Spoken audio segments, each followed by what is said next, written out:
thanks to my mother, I should be able to have this fixed. I think I might have figured it out.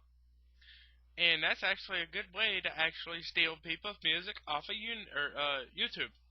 Which I'm not going to do because it annoyed the crap out of me and I was getting so angry with it, I could not figure it out. So I called my mother in here to do it for me. But, yeah, that's how I'm going to do this right here. I hate whenever I can't figure something out, man. It makes me feel like a retard. But my mom helped me. I love that. It's a lot easier for me instead of having to find out what's going on, why it's going on, how am I going to do this, how am I going to fix it. Just makes it so much easier having a mom that knows what she's doing on computers. If it weren't so late, I'd call my Uncle Randy, which I don't know if he knows much about webcams. But yeah, I'm glad that I got this fixed. Now I can talk to my friends. I can do all that stuff.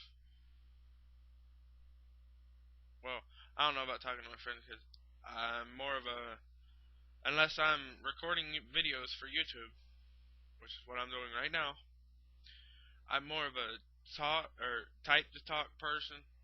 I'm not really a person that can do like a web video. You know what I mean? Not video, but like talking back and forth on webcams.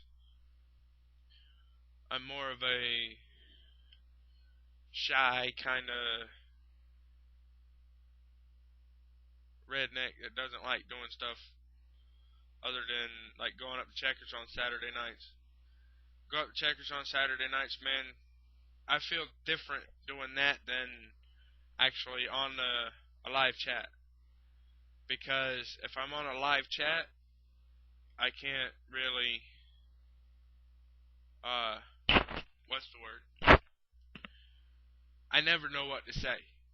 But when I'm up at Checkers, I got my 1964 Chevelle Malibu that people ask me questions about it. I know everything about it. People are like, oh, it's a nice car. I tell them, yeah, it needs a paint job. One dude said, it don't matter if it needs a paint job or not, it's a 64.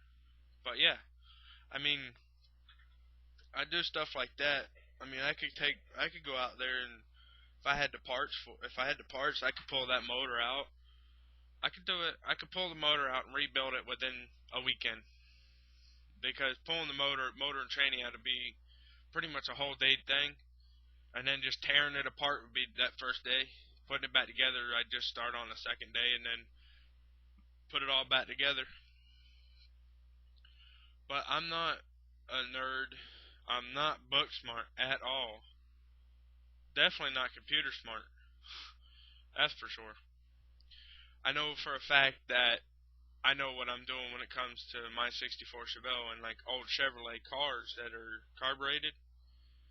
I still have to ask my dad about a couple things, but I know most of it. I know exactly what's in my motor. It's got stock rods, crank, pistons, stock block. It's a standard board, means it's not been honed out or bored out to a bigger size.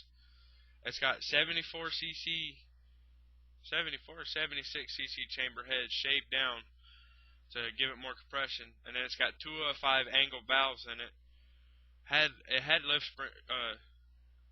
valve springs up to a 600 lift.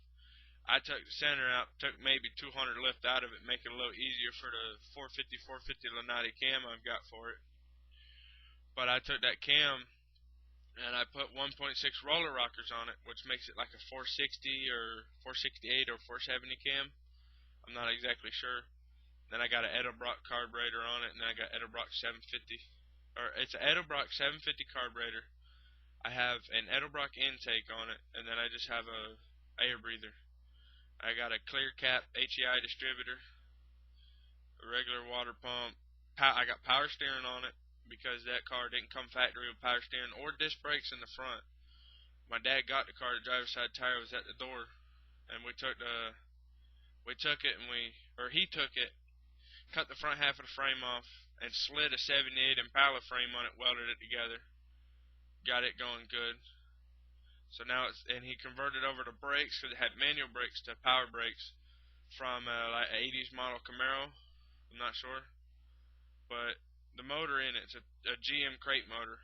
I wish I had the 283 that originally came in those cars, because mine's the true SS car. Holy cow! I talk about my car and go all night long. Alright, well, that's the end of my video.